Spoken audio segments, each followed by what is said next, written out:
Well, hello. Good Shabbos to everyone. And this is the 17th, segment of the reading of Lars Verscher's study and book on the socialist response to anti-Semitism in the German imperial state at the time of the Second International, the Marxist International. Okay. Actually, it's the 18th segment. Okay, here we go.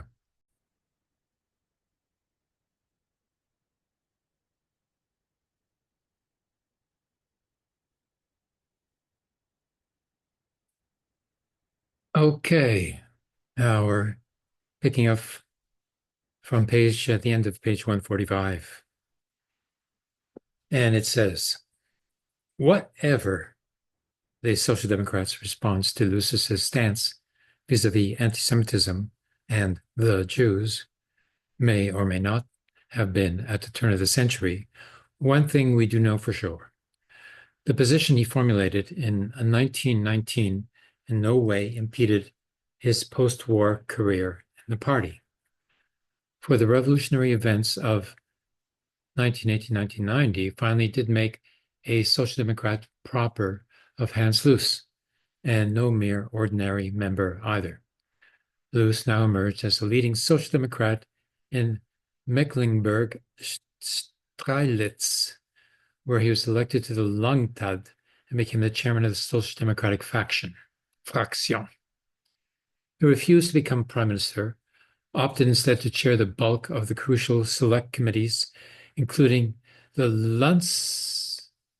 Landsausschuss. Okay. In the year of his death, he was elected as the Landdrost, resident magistrate of Stargard. This made Stargard's historical castle his final home, where he died as a sort of social democratic lord of the manor. Luce remained a controversial figure, to be sure, and it's hard to imagine he would have wanted it any other way. But it was certainly not his occasional comments on anti-Semitism and the Jews that made him controversial. We might note in passing that it wasn't controversial because, everybody else was anti-Semitic, except for Engels. We might note in passing that his friend and colleague, Helmut von Gerlach, published his first short conversion narrative in January 1920. For all the questions that Gerlach's account raises, it was certainly meant as a response to the new quality that political anti-Semitism was taking on in the post-revolutionary landscape. Oh, yeah? Gerlach began to grapple with this issue. In other words, even while Luce was still alive and maintained his defiant rather than self-critical stance. This does not rule out that he might eventually have shifted from defiance to critical engagement had he lived to witness the political developments of the 20s and 30s. But during his lifetime, he certainly did not pick up on the new quality of post-war political anti-Semitism, First World War. Luce's position in his editorial on war anti-Semitism did differ in one extremely important respect, though, from that reflected in his earlier pronouncements. This fundamental difference lies in his general approach rather than specific content of his remarks. As we saw, writing in the Zukunft 25 years earlier, Luce had insisted that anti-Semitism was by no means, quote, restricted to anti-Semitic negation, unquote. Hence, it was quite, quote, unjust to accuse anti-Semitism of amounting to more than dull anti-Jewish incitement. Now, in his editorial on war anti-Semitism, he suggested something radically different. What set the serious people and their legitimate critique of Jewry apart from the anti-Semites? What set them apart was the fact that they are not so stupid immediately to make the Jewish question the pivot of world history, as the anti-Semitic mystics do. They are too intelligent to believe the fools who would turn the Jewish question into a political Procrustean bed and try to force the whole universe into it. The sensible ones oppose such an overestimation of Jewry. Unquote. Put slightly differently, Luce obviously now thought that anti-Semitism was, quote, restricted to anti-Semitic negation, quote, and did amount to, quote, no more than dull anti-Jewish incitement, unquote. In part, this altered view is obviously a product of his own change in orientation. Most likely, his version of events went roughly like this. As one of the serious people with a legitimate critique of Jewry, he had got mixed up with the anti-Semites because he erroneously assumed that their perspective and aspirations amounted to far more than dull anti-Jewish incitement, quote unquote. When he realized his mistake, he drew the consequences and henceforth stuck with the serious people and their legitimate critique of Jewry, which was also anti-Semitic, of course. It is somewhat ironic that Luce himself had claimed in the Zukunft back in 1894 that the anti-Semitic movement did amount to far more than dull anti-Jewish incitement. Assuming he meant this claim seriously at the time, the really interesting question Luce would have needed to ask himself was this: why did it seem to him then that the anti-Semites did have the sort of comprehensive orientation and program he now claimed they had lacked all along? Alternatively, Luce may have been trying to urge the anti-Semitic movement into adopting the sort of wider perspective and aspirations he felt it ought to have. In this case, just a moment. In this case, we might wonder what would have happened had he been more successful in this quest. What if the anti-Semitic movement really had managed to make its enmity towards Jewry the heartpiece of a much more comprehensive ideological package deal, say, in the way the National Socialists did? In that case, Luce's critique would have been rendered obsolete, and he would have had no reason to turn his back on the anti-Semitic movement. Yes, and in fact, he was one of the predecessors of the National Socialist paradigm. Okay, Luce's newfound conviction. Just a minute, I need a drink.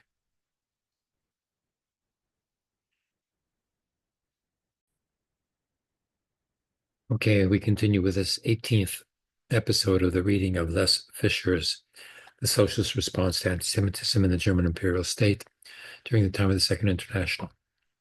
Okay, here we go. Second International, here we come. Now, Luce's newfound conviction that anti-Semitism really did amount to no more than dull anti-Jewish incitement is not only the product of his own political biography, though. Rather, more significantly, it reflects an important dimension of a fundamental sea change in the perceptions of anti-Semitism from the middle of the war onward that I mentioned earlier. The political anti-Semitism that reemerged in force during the war and the revolutionary period was itself part and parcel of a more comprehensive ideological and political agenda. But people increasingly stopped using the term anti-Semitism to refer to that overreaching agenda as a whole.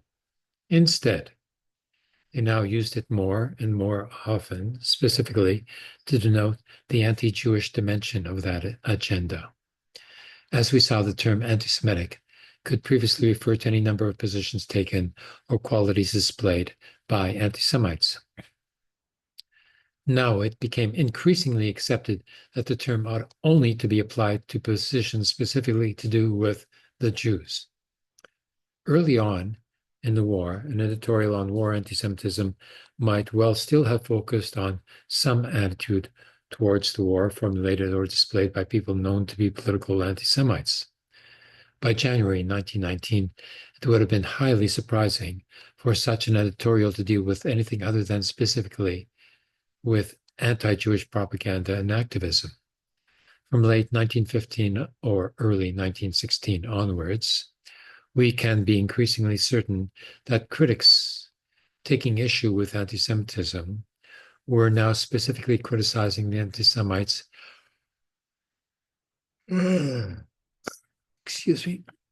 criticizing the anti-Semites' anti-Jewish stance. This by no means implies that we would necessarily agree with their reasons for doing so.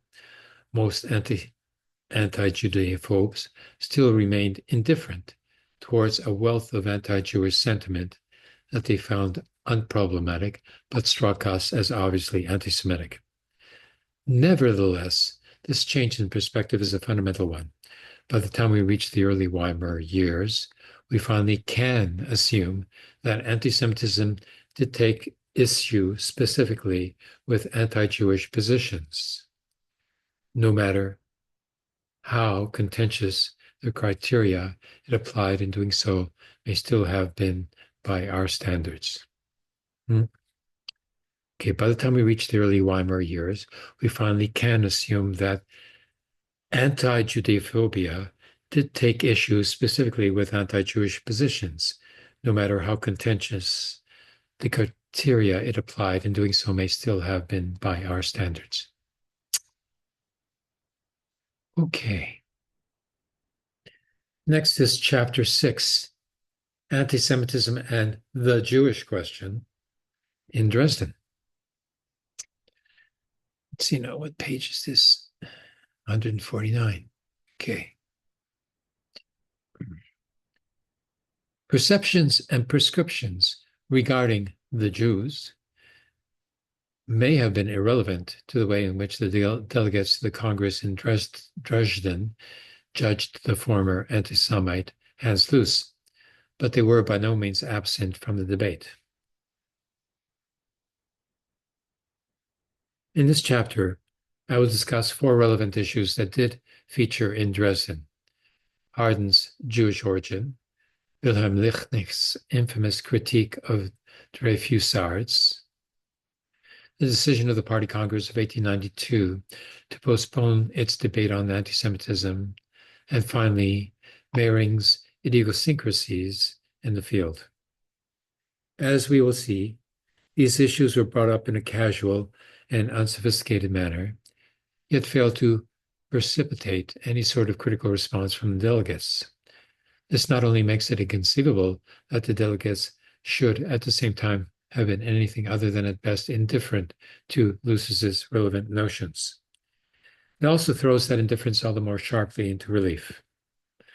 Casual, often almost unconscious, allusions to anti-Semitism and the Jews spontaneously sprang to mind in virtually any situation, except when it really mattered.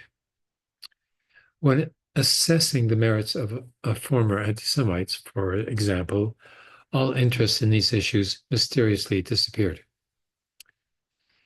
Okay. Now we start with Harden's Jewish background.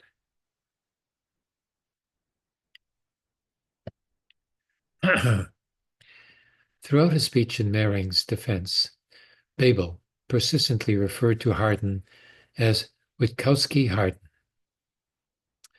This was a reference to Harden's birth name, Felix Ernest Witkowski, or rather to the fact that Harden was not his birth name. Prima facie, this reference seems innocent enough. Bebel explained that he had only recently become aware of Harden.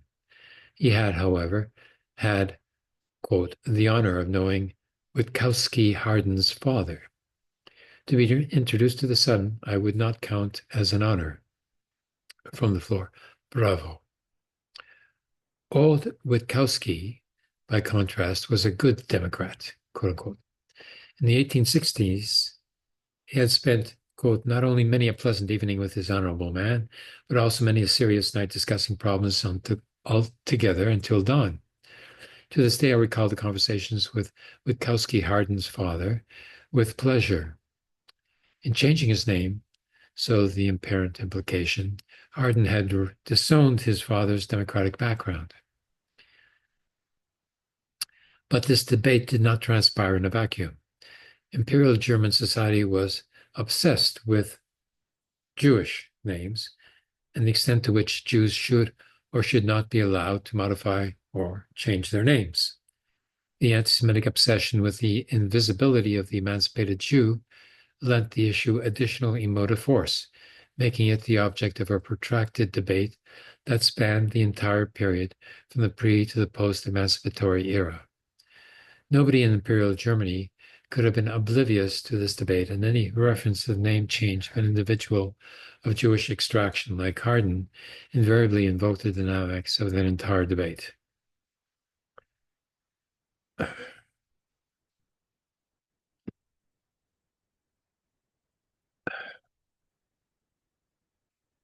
Many accepted that the stigmatizing function of Jewish names was in fact a healthy and legitimate one. These names were seen as a sort of tracking device that would allow non-Jewish society to chart the extent of Jewish integration. No matter how comprehensively Jewish individuals assimilated, they would remain recognizable by their names.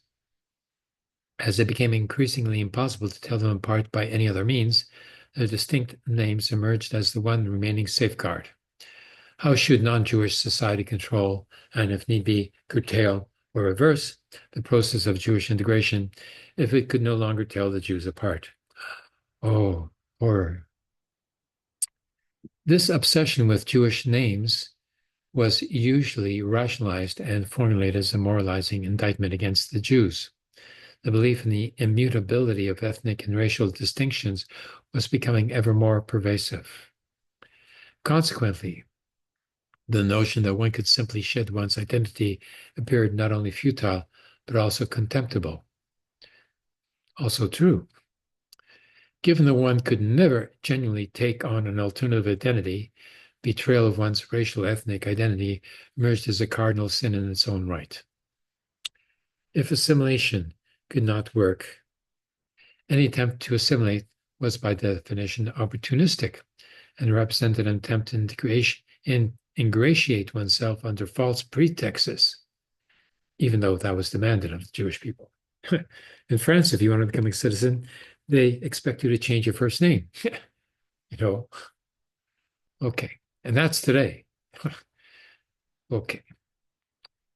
Yes. And I would reiterate that my attempt to reclaim my Polish citizenship has met with silence after 5 years or so, because they don't consider my parents, who were born in Poland, to have been citizens. And of course, they had to escape into the Soviet Union in order to avoid the Nazis. And they didn't leave with a passport. And that's what's demanded of them now. Okay. So, integration. Yeah. Well, it's assimilation that they mean. Integration is something else. The Jews as this identity might be inferior, but that made its betrayal no less of a sin than that of any other racial ethnic identity. Yes, it is a sin to avoid your Jewish identity. In everyday discourse, people were, of course, perfectly capable of combining both indictments. The Jews did not do enough to assimilate, but when they did at least try, they did so with an abandon and obsequiousness that made them all the more creepy and subversive. Whoa. Yes, that's true. This offers us a good reminder of the fact that anti-Semitic mindset not only does not depend on the truth value of the assumptions it subscribes to, but does not even require these assumptions to be logically consistent with one another. Oh, what greater indictment is there? What is more? Oh,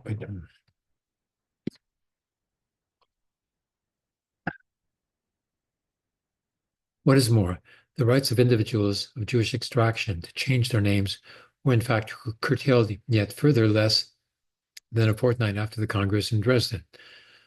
On September 25th, 1903, the Prussian Minister of the Interior issued a decree limiting the rights of baptized Jews to change their family names, even if they were baptized. Oh, yeah. Oh, yeah. Imagine that. After all the turmoil of deciding to convert and becoming baptized Jews, not even allowed to change their family names because they're still considered to be Jewish. Okay. This is Spain 1492 all over again. This may be an uncanny coincidence. Conversely, this decree may have been preceded by a new bout of public debate on the matter, so that Babel was consciously playing to that very debate. As I said before, it was in any case impossible to raise the fact that somebody of Jewish extraction had changed his or her name without evoking the dynamics of this entire discourse.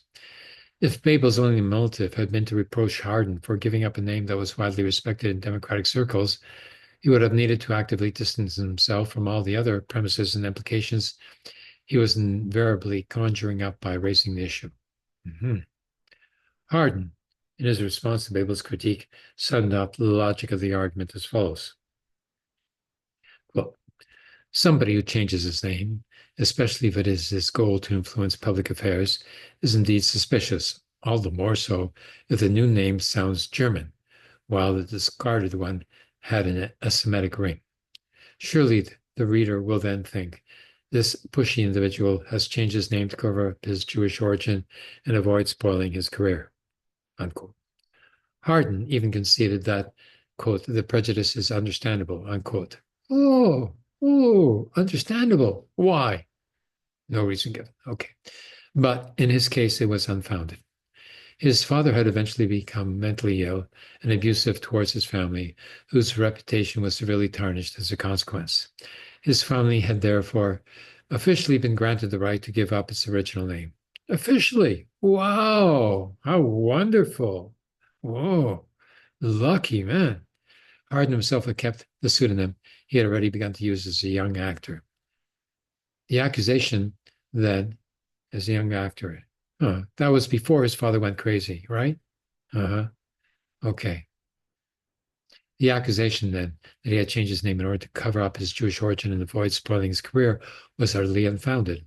In this respect, people might like to look for suspects closer to home, Hardin suggested. LaSalle, after all, had abandoned the straightforward transliteration of his Yiddish family name, instead given it a French appearance. Oh, yes, LaSalle. Oh, that, quote, apparently does not outrage Babel, unquote. Yet Babel was taking him Hardin to task, even though, quote, I did not change my name as an ambitious author, as LaSalle had done, but as a child. Oh, as a child, an anti-Semitic child. Okay. Babel is not, in fact, the first to bring up the issue of Hardin's Jewish background. Let us recall that the whole dispute that boiled over in Dresden began with an article in Neue Zeit, in which Mehring, encouraged by Kautsky, criticized Bernhard for publishing his article on party morals in the Zukunft. In that same article, Mehring categorized Hardin as follows. Still a Polish Jew only a moment ago, Herr Hardin fights for the imperial German throne and altar with a Christian baptismal certificate and the Germanic defiance of Arminius and the Cheruscum one moment, only to play the sole freedom fighter and libertarian who still dares to speak his mind in Germany the next. Mm-hmm. In short, the issue of Hardin's Jewish extraction had resonated throughout this conflict from its inception. That's what had made it all the more imperative for Babel to clarify that he did and did not want to imply by raising the issue of Hardin's name change, especially if he had any misgivings about Mehring's treatment of Hardin as a Polish Jew. Consequently, we can only assume that Babel was indeed intentionally tapping into the sentiments that govern the discourse on Jewish names and name changes in Imperial Germany. Oh, yeah.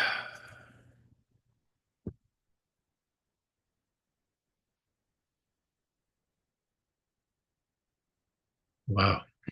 What a subtitle. Wilhelm Liebknecht, Karl Kraus, and the Frackel.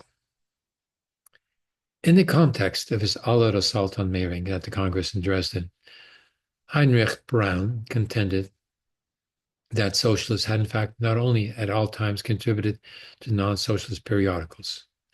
On occasion, they had even collaborated with publications that were clearly anti-socialist. A good example for this, Brown added, were Wilhelm Liebknecht's contribution to the Frackel, the Viennese journal published by Karl Kraus, 1874 to 1936. Victor Adler, the leader of the Austrian party, who also happened to be Brown's brother-in-law, had repeatedly been abused by the Frackel. Victor Adler, was the second leader of the Munich Revolution of 1918, and he was killed subsequently. Victor Adler is Jewish himself, and he, together with the leading anarchists at the time, actually carried out a, uh, a revolutionary insurrection in Munich in 1918, at about the same time as the revolutionary insurrection in Berlin by Luxemburg and Liebknecht, all of whom Jewish, all of whom were killed or assassinated. Okay, Victor Adler had repeatedly been abused by the Franco. His attitude towards social democracy was, quote, about as despicable and impertinent as it gets, unquote. All this notwithstanding, Liebknecht had thought nothing of contributing to the Franco, nor had it been just some harmless literary essay that Liebknecht had published there, but, quote, a very important political article, one of which he had to realize that it could bring a brother party into an extremely difficult situation. It was an article on the Dreyfus affair that had promptly precipitated, quote, quite extraordinary difficulties for the French party back then and for years to come, unquote. Oh, yeah. Brown's reference to Liebknecht's anti-Dreyfusard articles in the Frackel is in many ways remarkably similar to Fischer's subsequent reference to Mehring's dealings with Luce. It is no more than a coincidence that the example Brown chose for the collaboration of a leading social democrat with an anti-socialist publication dealt with anti-Semitism. It would have made no difference to his line of argument had Liebknecht's article dealt with any other topic of some political significance, just as it would have made no difference to Fischer's critique of Mehring, had Luce been a former political opponent coming from some other party that did not happen to be self-avowedly anti-Semitic. Since Brown's only interest in Liebknecht's anti-Dreyfusard's articles lay in the fact that they appeared in anti-socialist periodically, he only needed to mention their existence. There was no need to say anything more about them. Their content was of no relevance to his line of argument. Since these articles by Liebknecht did not seem to have drawn much attention in the Anglophone literature, they merit a fairly detailed discussion.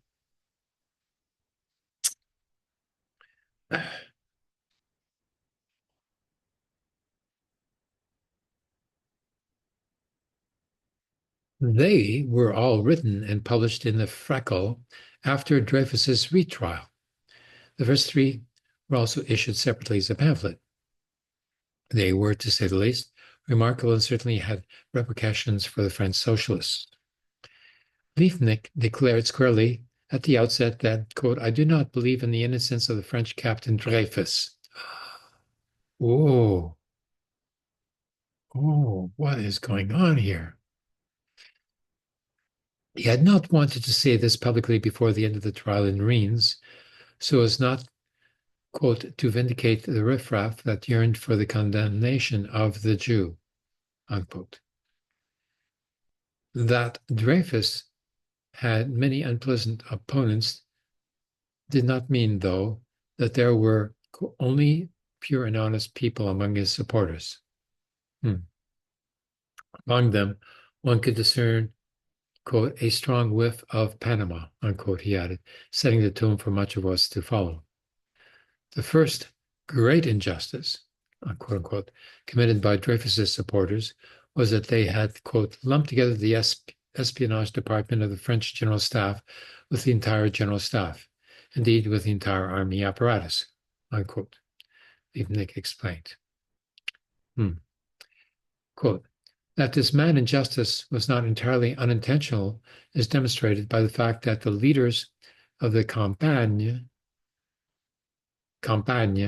as they stated thousands of times and hinted at hundreds of thousands of times, assumed that the French General Staff had knowingly sentenced an innocent man. But surely the only interest of the General Staff could be to identify and seize the guilty party, and that the Jew Dreyfus should have been sent to Devil's Island merely due to anti-Jewish hatred is an assumption that flies in the face of all psychology and common sense, unless they were anti-Semitic. The anti-Semitic movement was very weak in France in 1894. Its proponents were ridiculed. It had grown somewhat stronger since, but mainly as a result of the campaign. This is by now familiar territory, of course. The real responsibility for the rise of political anti-Semitism always lies with the Jews themselves, or, put a little more politely, with the Philo-Semites. Quote, no one will suspect me of any sympathy for the anti-Semites, Liebknecht went on.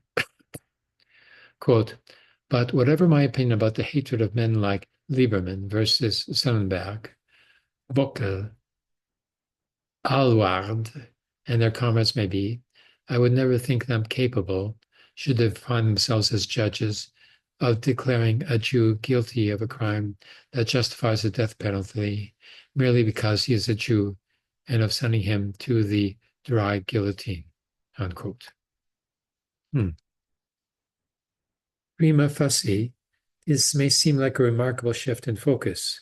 We might be tempted to interpret Liebknecht's initial claim that it was unfair to hold the entire French General Staff responsible for Dreyfus's fate as follows. Individuals within the General Staff may have plotted against Dreyfus, but that does not make the General Staff as an institution responsible. These individuals may have had anti-Semitic motives, but that does not justify accusing the whole apparatus of institutional anti-Semitism, even though they remain silent. Yet the analogy he then introduced made it clear that this was not what he meant. Oh, not even the anti-Semites as dedicated to the cause as Lieberman von Sonnenberg, Bockel, and Alouard, he suggested, would avert the course of justice to sentence an innocent man simply because he is a Jew. Liebknecht's point, then, was not that an institution cannot be held responsible in its entirety for the anti-Semitism of some of those who hold responsibility within it. His point was that even dedicated anti-Semites would not let their anti-Semitism cloud their judgment and corrupt their sense of duty. Whoa, Liebknecht says that. If even leading anti-Semites would now not sink so low, how much less was it that the authorities would do so? Oh, yeah. Hence, quote, should someone say to me, urged by one minister versus Goslar, a Prussian court-martial has found a German officer of Jewish nationality guilty of espionage for France, knowing that he is innocent simply because he's a Jew, I would consider him mad, unquote. In short, unquote, I do not believe in Dreyfus's innocence, unquote, he reiterated. Well, so the accusers were not anti-Semites. Oh, they were anti-Semites, but they didn't do it for anti-Semitic reasons. That's what he's saying. Yeah. Liebknecht. Wow. Yet, Liebknecht still had his main trump up its sleeve. Quote, it is likely, unquote, he asked, quote, would it be possible for the government for whom he allegedly or presumably committed that act of treason could tolerate it that an innocent man is imprisoned for 5 years because of this act of treason and treated as Dreyfus has been treated? This question I had to answer with no. He then explained the source of his uncertainty on the matter. Quote, I know, he stated, apodictically, quote, that a sort of unwritten international law concerning governmental military espionage exists, unquote. One of its stipulations was, quote, that an innocent person indicted for espionage is released immediately if the government for whom the act of treason had been committed informally declares that the person in question is innocent. Since this obviously not happened in Dreyfus's case, I was compelled to conclude that Dreyfus was not innocent. Oh, so it's Prussian Germany that determines whether or not Dreyfus was innocent. His doubts were, quote unquote, hardly alleviated when the, quote, statements of the German envoy in Paris in 1894 and the more recent one by the Secretary of State Bülow became public. Clearly, quote, these were the conventional formulae that simply expressed the conventional lie the government is, quote, neither directly nor indirectly involved with spies, unquote. The Imperial German government actually had denied that Dreyfus was a German spy, in other words, but had done so in public statements instead of utilizing the correct informal channels with which Liebknecht claimed to be so intimately familiar. Oh. Far from confirming Dreyfus's innocence, these declarations hence made him look all the more guilty.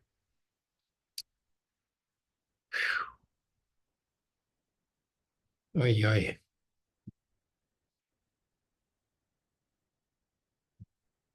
Certainly difficult to be Jewish and innocent. One had to be pretty foolish then to assume Dreyfus might conceivably be innocent. Why would the Dreyfusards nonetheless insist so willfully and against all odds that Dreyfus had been wrongly convicted? What were their motives in going to such lengths to distort the facts and claim that Dreyfus was innocent? And why were the Dreyfusards so oblivious to the obvious fact that their campaign could only backfire?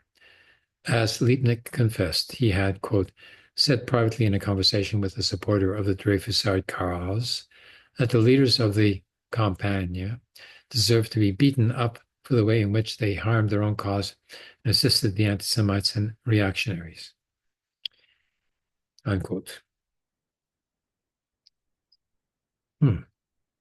So he himself was not an anti-Semitic, in other words, really. In the event, Dreyfus had now had his retrial. Not that this was down to Dreyfusards, Liebknecht added. The need for a retrial had arisen as a result of the, quoting, the exposure of the forger Henry by the bête noire of the revisionist War Minister Cavaignac, unquote. At the end of the retrial, Dreyfus had been convicted yet again. Admittedly, quote, Dreyfus's guilt had not been proven, but neither had his innocence. And no one should keep in mind that direct, definite evidence seldom exists in espionage trials. A single word from the German government would have rescued him had it known him to be innocent. And this word was not spoken. And yet it was. Against this background, the decision of the French government to pardon Dreyfus was not logical, but sensible. Liebknecht concluded his first article in the Frackel. Oh, that's why he had to publish in the Frackel, because it was anti-Semitic. He then began his second article by addressing the outcome of the retrial. Dreyfus had been found guilty again, but the recognition of mitigating circumstances had led to a less harsh sentence. Some people interpreted this outcome as, quote, as evidence of doubt concerning the guilt of the convicted man, unquote, Liebknecht explained. This was, quote, a totally arbitrary assumption, unquote. Admittedly, mitigating circumstances were often acknowledged when a person's guilt was in doubt. Quote, even more frequently, however, unquote, this also held true in Dreyfus's case, quote, they are granted due to humanitarian considerations, unquote. So he contends that Dreyfus was still guilty. What weighed even more heavily in favor of the assumption that Dreyfus was guilty was his, quote, immediate acceptance of the pardon, unquote. This decision was, quote, not heroic, just humane. Yes, Dreyfus was never acquitted, still has never been acquitted by France. You know. But why retract the appeal? The Dreyfus press, quote unquote, Dreyfus press simply states, because otherwise the pardon could not proceed. That is true, but only in the most literal sense, and it throws dust in people's eyes. What prevents Dreyfus from waiting for the outcome of the appeal? After everything that he has been through, a few weeks more or less surely do not matter, and his prison in France was quite bearable. Yeah, yeah, like leave him there in prison, like it doesn't matter. Had his awareness of his innocence and his wish to see it publicly proven been as strong as is purported, then he could, to my mind, never have acted as he has. His desire to get out of prison was certainly greater than his desire to prove his innocence. Oh, yeah. He has voluntarily relinquished the best and most immediate chance of ascertaining the truth. The most certainly does not speak for Dreyfus's innocence. Oh, yeah, put him back in prison then. Unquote. That's Liebknecht, publishing in an anti-socialist journal. Yes. Uh-huh. Now, like many of his peers, Liebknecht had been a political prisoner himself. His first wife was the daughter of a prison guard whom he met during his imprisonment following the Revolution of 1848. Like Babel, Liebknecht had spent 2 years in prison for treason because of his refusal to support Bismarck's handling of the Franco-Prussian War of 1870-71. Most recently, already a man of 70, Liebknecht had been incarcerated for 4 months for lèse majesté in 1896, when he mentioned how this had offered him the opportunity to study the French press in detail as the Dreyfus affair gradually began to unfold in earnest. Social democracy, like many political movements, took pride in the steadfastness with which its members refused to be intimidated by repression and imprisonment and considered convictions that were politically motivated as a badge of honor. Like many political movements, it also found it immensely difficult to acknowledge and cope with the human cost that repression and imprisonment frequently exacted from those affected and the toll it took upon their physical and mental health. Unless you're talking about Dreyfus. Liebknecht was certainly in a better position than most to suggest that Dreyfus should have been seen through an appeal, even if it meant staying in prison for the time being. Yet even Liebknecht had never been deported to a tropical penal colony. Against the backdrop of this experience, the relative comfort of Dreyfus's current prison regime was presumably neither here nor there, and the urgency of his desire to be freed surely merits a rather more charitable interpretation than the one Liebknecht offered. Yeah, obviously. Okay, I need to take a break.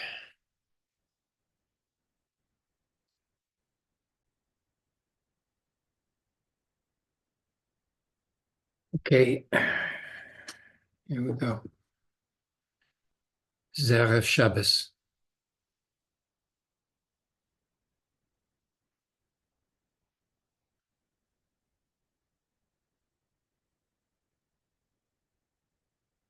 Baruch atah Adonai, Eloheinu melech haolam.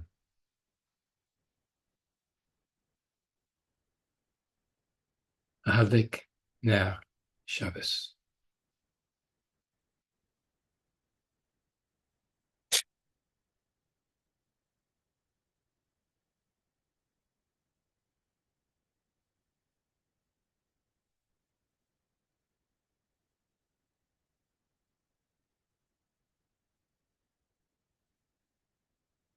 Okay, let's do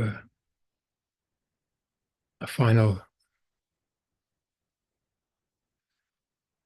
reading for this. Now we go to share and do a final reading here for today. Okay. So, Liebknecht then began to categorize the Dreyfusard campaign, quote, pretense and publicity and pretense. Marche, une réclame, une marche, he began, quote, never has there been as pretentious a publicity campaign on such a gigantic scale. Pretentious. It only had one fault. Never has pretension been more visible and palpable and blatant, and never more cliched and crude. Image, Chablot, Neinmassig, Plumper. In part, it was a stringently performed concert, in part a well-rehearsed racket, both with a single conductor, whose every sign all the participants followed. one motion of the baton, and in Paris, London, Berlin, Vienna, New York, and everywhere else, the same singing, blowing, whistling, hissing, squeaking, and yelling. And then the people act surprised when the notion of a syndicate arises. Syndicate, he means conspiracy theory, accusing Dreyfusards of being conspiracy. When 500 papers of all descriptions in all manner of countries simultaneously strike up the same melody once or twice a day, and more often still, then that can surely be hardly be pure coincidence, quote unquote. It had been a monumental mistake, quote unquote, he continued, quote, to justify Jewry's cause with that of Dreyfus. After all, quote, is Jewry guilty then when one Jew has perpetuated the crime? No sensible person in France or elsewhere had any intention of holding the Jews accountable for Dreyfus, quote, he claimed. By contrast, quote, the involvement of Jews in the Panama swindle provided far more grist to the anti-Semitic mill. And lo and behold, heroes and victims of the Panama swindle stood at the helm of the movement for Dreyfus. Thus, the stupidity of identifying Dreyfus's cause with that of Jewry in its entirety was supplemented by the probable, even greater stupidity of dragging the nasty odor of the Panama affair into the Dreyfus affair. The consequence of this identification of Jewry with Dreyfus could only be that Dreyfus's second conviction turned into a defeat inflicted on Jewry, unquote. All that, however, quote, is comparatively insignificant. The political education and sense of equality are too strong in France for the anti-Semitic movement to become dangerous and permanent. Far more dangerous is the effect that campaign has had on militarism in France, unquote. The Dreyfusard campaign had, the campaign, in effect, is equivalent to the Vichy government, under the Nazis. The Dreyfusard campaign had, quote, insulted national feelings and aroused wild protest, and it has made the army popular and provided militarism with a triumph. It will take a long time, unquote. Liebknecht concluded in his second article, quote, before the movement against militarism in France reaches the strength again that it had acquired before the affair, unquote. Liebknecht's third article in the Freckle was a response to some of the objections raised against his previous line of argument. The revisionists claimed that Dreyfus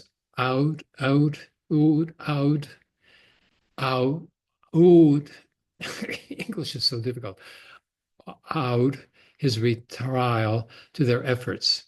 Quote, that is wrong, unquote, Liebknecht explained. Quote, I'm in fact convinced that had the campagne, or Vichy, never taken place, the appeal would have been heard far sooner, unquote. The campaign had been based on, quote, tactics of hysterical madness, unquote. And, quote, the only thing that continues to mystify me is how there could ever have been people outside of psychiatric institutions who engaged in such stupidity, approved of it, and even admired it. The ugliest, most repulsive feature of the affair and its pretensions, however, is the inner insincerity, the mendacious hypocrisy of this comedy of outrage, this most hypocritical comedy of outrage, unquote. Towards the end of the third article, he then asks, who is still talking about the affair? It would be, quote, only a few more weeks and then the word Dreyfus would have been forgotten. As far as cultural history goes, that would be a shame, he added. After all, posterity could grant the campagne, Vichy, pride of place next to Pied Piper crusades of the children, the St. Vitus dance, and the mass processions of the dancing dervishes. Unquote. As Krauss reported some weeks later, quote, a nationalist fortnightly journal, the Action Française, edited by Maurice Barré, had translated Liebknecht's articles in extenso and distributed them throughout France in more than 100,000 copies, unquote. Numerous smaller papers, including the anti-Semitic flagship La Libre Parole, the the free voice, the free words, had quoted extensively from them since. Was this not an embarrassing situation? Not according to Krauss, for those who were quoting Liebknecht actually had nothing in common with him. Quote, men who swim in a tributary where the current flows backwards boast that they are swimming in parallel with Liebknecht, who is struggling against the tide in the main river, unquote, he explained. In the Independent Socialists, La Petite République, its editor-in-chief, Alfred Léon Guéraud-Richard, born 1860, had bemoaned the fact that Liebknecht's articles provided the opponents of the Dreyfusard socialists, quote, with weapons that are all the more murderous because they were wielded by the hands of a friend, unquote. Yeah. Yet Gerard de Richard assumed that once Liebknecht saw how his articles were being exploited, he would, quote, regret having laid himself open to the risk of being translated and utilized in this way, unquote. In fact, Klaus added, quote, I know that he regrets nothing, unquote. At the Socialist Congress in Paris, Liebknecht's stance had even, quote, led to an incident, unquote. Krauss continued, quote, Herr Joindy, editor of Petite République and of Aurore, exclaimed, quote, down with Liebknecht. When the Dreyfus affair came up, the man was punished accordingly. Fuck. You know, like someone who's speaking up finally against anti-Semitism gets punished. Okay. Not published, but punished. Yeah. In the following edition of the Frackel, Krauss published a letter Liebknecht had written to the Petite République, the socialist. In it, Liebknecht retorted that, quote, you reprimand me for my new friends. I could reprimand you for yours, unquote. Socialist Dreyfusard's associates. Put simply, if you accuse me of promoting anti-Semitism, I'll accuse you of promoting philo-Semitism. Wonderful. What a great debate. Yeah. Clearly, then, Liebknecht too subscribed to the logic of philo-Semitism discourse and assumed that he could score points by making a threat of this kind. The following summer, it was reported that Dreyfus had told the correspondent of the Secolo of Milan, the Italian Republican, Giuseppe de Felici, 1859 to 1920, that he hoped the propaganda associated with his name would abate soon. Only then could he hope for the due legal process that could ascertain the truth. In response to these reports, Liebknecht submitted yet another article to the Frackel. He was triumphant in his apparent vindication. He did not know whether Dreyfus had read his articles in the Frackel. He wrote, quote, but if he has, then he has vindicated everything I said. If not, we would be looking at a correspondence between Dreyfus's statement and Liebknecht's analysis that is almost as miraculous as that between the 70 Alexandrian translators of the Old Testament, unquote. Dreyfus had clearly identified what indeed characterized the whole affair, namely, quote, that its concern was not to ascertain the truth about the guilt or innocence of Captain Dreyfus, but to use Dreyfus's case for a campaign that could not but result in the backlash of French national feeling that would benefit militarism and anti-Semitism, unquote. The alleged hatred of the French towards Jewry, quote, exists only in the imagination of those who claim that it exists. Until the affair was conjured up, no anti-Semitic movement existed in France. The fools like Drumont, who railed against the Jews as the sole cause of all social maladies, were loners, took the whole ingenious clumsiness of the Dreyfus campaign to artificially produce an anti-Semitic movement. Oh, so anti-Semitism didn't exist, so how come Dreyfus was charged? As for Dreyfus himself, quote, if he has evidence for his innocence, unquote, Liebknecht concluded, we can only hope that he received the opportunity presented, but to do so he would, quote, clearly have to remember the prophet, God protect me from my friends. So he charges Dreyfus with the responsibility of having to prove his innocence, rather than the prosecution having to prove his guilt. Wow. In one important respect, of course, Leibniz's stance stood absolutely sui generis. That is unique. It was predicted on the assumption that Dreyfus was indubitably guilty. This makes it difficult to compare the implications of his arguments to the tactical prescriptions of other socialists at the time. The crucial question presented by Jean Jaurès to prominent socialists in 1899, whether the movement could, quote, without abandoning the principle of class struggle, unquote, take sides in a conflict, quote, among various bourgeois factions, whether to save political liberty or, as in the Dreyfus affair, to defend humanity, unquote, presupposed Dreyfus's firmly established innocence. Leibniz's stand neither answered that particular question in the negative, nor did those who answered it in the affirmative thereby refute Leibniz's assessment.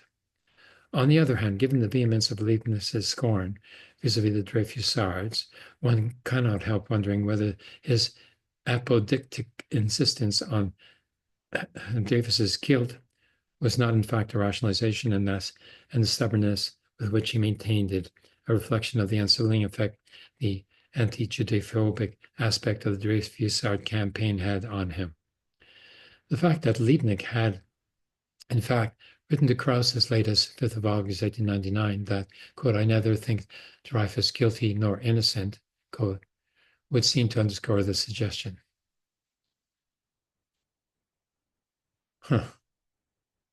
So Liebknecht had doubts. Leaving the issue of Dreyfus's guilt or innocence aside for a moment, though, the verve of Leibniz's malicious and in part clearly delusional portrayal of the Dreyfusard campaign and the imagery he employed are surely remarkable, in spite of his doubts. This testifies to rather more than, quote, the incredible naivety Silberner saw in these articles, and makes Silberner's conclusion that Leibniz's anti-Dreyfusard articles, quote, contain not a word with as much as an anti-Semitic connotation, unquote, rather baffling. Certainly,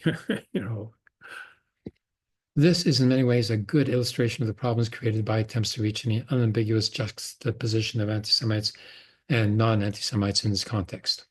According to the logic, this implies, quote, a word with an anti-Semitic connotation, unquote, must be part of an anti-Semitic remark, unquote, which invariably renders the text in which it features an anti-Semitic text and its author an anti-Semite. Yet we need classify neither his anti-Dreyfusard articles nor Liebknecht himself as anti-Semitic in any straightforward sense of the word to maintain that his critique of the Dreyfusard campaign is highly problematic and in need of an explanation. It clearly bears testimony to an irrational approach whose dynamics we need to understand on their own terms in order to develop a more thorough understanding of fully fledged anti-Semitism and its virulence and pervasiveness in German society, both in the short and long term, even amongst Liebknecht. If we can either indict Liebknecht as an anti-Semite or give an entirely clean bill of health, we have to disregard these dynamics. It can only probably be examined if we focus on the wider set of perceptions regarding the Jews, whose significance I've emphasized throughout this book. Oh, okay.